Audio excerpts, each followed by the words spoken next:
भारतीय प्रधानमंत्री जी ने अपनी दोस्ती निभाने के लिए ट्रंप के साथ, उन्हीं ट्रंप के साथ जिन ट्रंप ने हमारे कश्मीर के इशू में भी बिचौलिया बनने की कोशिश की, हमारी रजामंदी के बावजूद, हमारे न्योते के बिना उन्होंने हर तरह से कभी भी, जहाँ तक मुझे समझता, सिर्फ राजनीतिक तौर पर मोदी जी का फ़ायदा देने की तो कोशिश जरूर की उन्होंने कि लोगों को लगे कि भाई मोदी जी की ट्रंप से दोस्ती हो गई है। बाकी उन्होंने देश के लिए क्या किया ये आप मुझे बता दीजिए कि ट्रंप ने भारत के लिए या तो भारतीय वीज़ा के लिए कोई आसान कर दिया और भारत के लोगों का वहाँ पे कुछ जो लोगों को काम वहाँ पे अमेरिका में बढ़े हों। यहाँ पे ज़रूर अमेरिकी उत्पाद और अमेरिकी कंपनियाँ भारत में आई होंगी, लेकिन ट्रंप ने भारत के लिए कुछ नहीं किया। मोदी जी के लिए किया है तो वो हम नहीं जानते। उसके बदले में मोदी जी ने ट्रंप के लिए प्रचार किया। अब ये मानिए कि ट्रंप के लिए प्रचार किया तो जो बिडेन हैं, जो अब जीत रहे हैं, वो क्या खुश होंगे या वो भारत को सपोर्ट करेंगे? अब क्योंकि आप आने वाले प्रधानमंत्री बिडेन जी हैं, राष्ट्रपति, सॉरी, वहाँ के अमेरिका के राष्ट्रपति मिस्टर बिडेन हैं, तो क्या वो आगे जो ये पर्सनल दोस्ती है वो रहेगी उनकी? हाँ, कूटनीतिक जो है, राजनीतिक जो रहती है कि देश अपने अमेरिका के हित में वो काम करेंगे, लेकिन यहाँ भारत के हितों को दरकिनार करके उनकी पर्सनल अमेरिका के अंदर ये जो है विश्व गुरु बनने की जो मोदी जी की इच्छा थी, भारत को विश्व गुरु बनाने की कोई इच्छा नहीं थी, लेकिन खुद विश्व गुरु बनना चाहते थे। वो हर जगह दोस्ती बनाना चाहते थे और वो भारत देश के पैसे से जितनी ज़्यादा प्रभाव डाल सकते थे, अपना खुद का निजी प्रभाव डालने की कोशिश की उन्होंने विश्व पे। उसके बदले में भारतीय अर्थव्यवस्था को, जो दूसरे लोगों को सपोर्ट करते थे, भारतीय जो व्यापार को कोई बढ़ावा नहीं मिला। भारतीय व्यापार को बढ़ावा मिला तो वो भी सिर्फ कुछ लोगों को, कंपटीशन को ख़त्म कर दिया गया भारतीय व्यापार में से, और कुछ बड़ी बड़ी कंपनियों को फायदा दिया गया। छोटा व्यापार, मध्यम व्यापार मारा गया, महंगाई बढ़ गई, गरीब आदमी को, किसान मजदूर को कोई मुनाफा नहीं हुआ, ना तो उनकी तनख्वाहें बढ़ी, ना बढ़ाने की उम्मीद है, उल्टा उनको रोजगार की दिक्कत हो गई है, काम धंधे ठप हो गए, अर्थव्यवस्था डाउन हो गई है। और ऐसे में आप अब ट्रंप अगर जीत जाते तो क्या आप सोचते हैं कि वो भारत देश को यूएस से ज़्यादा प्राथमिकता देते? वो अपने देश के लिए काम करते हैं, ना कि हमारे मोदी जी की तरह अमेरिका के लिए भी नहीं किया उन्होंने काम।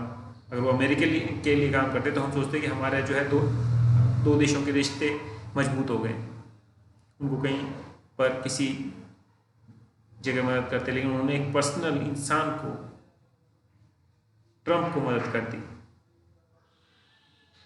जिसकी कोई ज़रूरत नहीं थी, और ना ही हम सोचते हैं कि कोई उससे फ़ायदा मोदी जी ले सकते थे, सिवाय अपने राजनीतिक प्रचार में उनका मदद ले सकते थे, क्योंकि उन्होंने उनका प्रचार किया।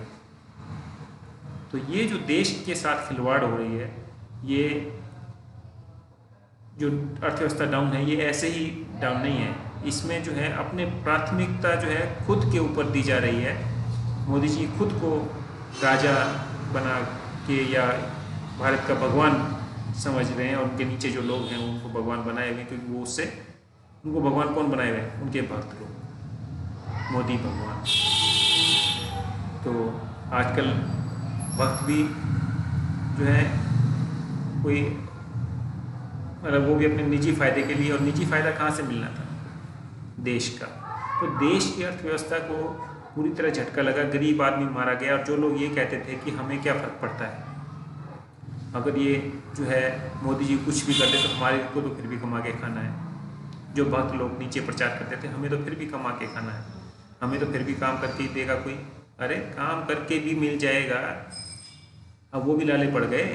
अब काम करके भी दोनों मियाँ बीवी काम करते हैं, उसके बाद बच्चों की कोई देखभाल नहीं करता, कोई इधर आंगनबाड़ी में, कोई कहीं पे बाल स्कूलों में डालते हैं, और फिर बच्चों के साथ जब माँ बाप में से कोई उसका ध्यान नहीं रखने वाला है, सभी मिलके काम कर रहे हैं, तो उनके साथ बच्चे, छोटे छोटे बच्चों के साथ रेप हो रहे हैं। तो भारत में जो कुछ हो रहा था वो गलत हो रहा था। जो जो भी, अगर यहाँ पे न्यूक्लियर परिवार नहीं थे, बड़े बड़े जो हैं फैमिलीज थी, तो क्या वो गलत था? क्या लोग जो हैं हिंदू मुस्लिम सिख ईसाई सारे मिलकर रहते थे, क्या वो गलत था? क्या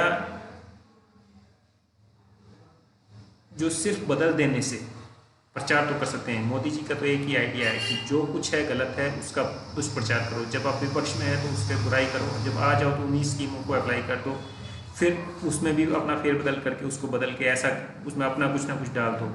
और वो जो कंपटीशन से बात, जो जब कोई भेदभाव नहीं होता था, उन बातों को बदल के आप जो अपना जो रंग डाल देंगे तो वो बेरंगी चीज़ें हो जाएंगी, और बेरंगी होके वो समाज का अहित कर रही हैं। ये आप देख रहे हैं। आज भ्रष्टाचार चरम पर है, कहीं पे कोई सुनवाई नहीं है। पुलिस में आप ऑनलाइन कंप्लेंट्स डालते हैं तो एक्सपेक्ट करते हैं कि उसका जवाब ऑनलाइन आएगा, जबकि ऑनलाइन कुछ भी नहीं आता है।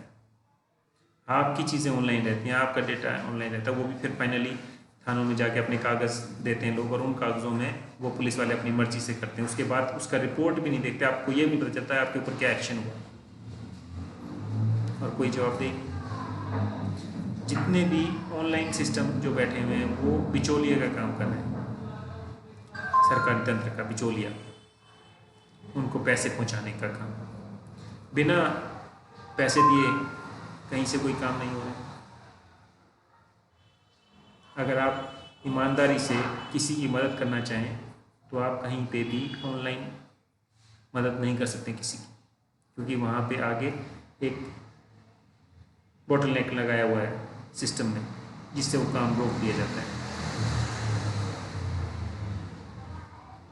और सिर्फ जब जो पॉलिटिकल प्रेशर आता है तभी वो काम होता है, तो सबके लिए नहीं है वो काम, कोई भी सेवा या फिर पैसे से काम चल रहा है। तो लोग, भ्रष्टाचार इस हद तक बढ़ गया है कि किसी भी, कोई भी कितना ही गलत काम करके उसे कोई सुनवाई नहीं होती, वो बशर्ते या तो वो पैसे का जोर दिखाए या फिर पॉलिटिकल प्रेशर दिखा के लोग आज़ाद निकल जाते हैं। इसलिए करप्शन बढ़ रहा है। सबका साथ सबका विकास में जो एक्टिव लोगों को आपने अपने साथ ले लिया। एक्टिव कौन है? जो सबसे ज़्यादा उत्पात मचाते हैं, सबसे ज़्यादा आगे बढ़ के भ्रष्ट हैं और आगे भी खूब खाते हैं और खूब खिलाते हैं। उन्हीं को तो कहते हैं, वही तो है ना एक्टिव लोग, कि आप कमा लोगे तो जो बचे हुए लोगों को वो मिलेगा जो छूट जाए। तो खूब लो और खूब दो, ग्रुप बना के संगठित होकर के खूब खा लो। और जो बेचारा मजदूर किसान, जिसको जो सुबह से शाम तक मेहनत करता है, उसको पता ही नहीं है, उसको आप कहते हैं कि वो कोशिश नहीं करता है, उसको क्या मिलेगा? बचा कुचा मिलेगा। जो आप लोग छोड़ दोगे वो किसान और मजदूर को मिलेगा। लेकिन ओवरऑल तो अर्थव्यवस्था में खरीदार तो वही है ना, किसान और मजदूर। वो खरीदेगा नहीं तो अर्थव्यवस्था का क्या होगा? आप कब तक अपना पेट भरेंगे? चोर डाकू बढ़ते जाएंगे, आप पुलिस तंत्र को और मजबूत करेंगे अपने जमाखोर लोगों को बचाने के लिए, और आम आदमी की ताकत ख़त्म करते चले जाएंगे। जिसके पास पैसे नहीं है उसकी आज भी कोई सुनवाई नहीं है, जिसकी कोई पावर नहीं है। तो देश सही मायनों में गुलामी की तरफ बढ़ रहा है कि नहीं बढ़ रहा है? बताओ भाई, बढ़ रहा है कि नहीं बढ़ रहा है? विचार कीजिए और अपने कमेंट्स बताइए। धन्यवाद।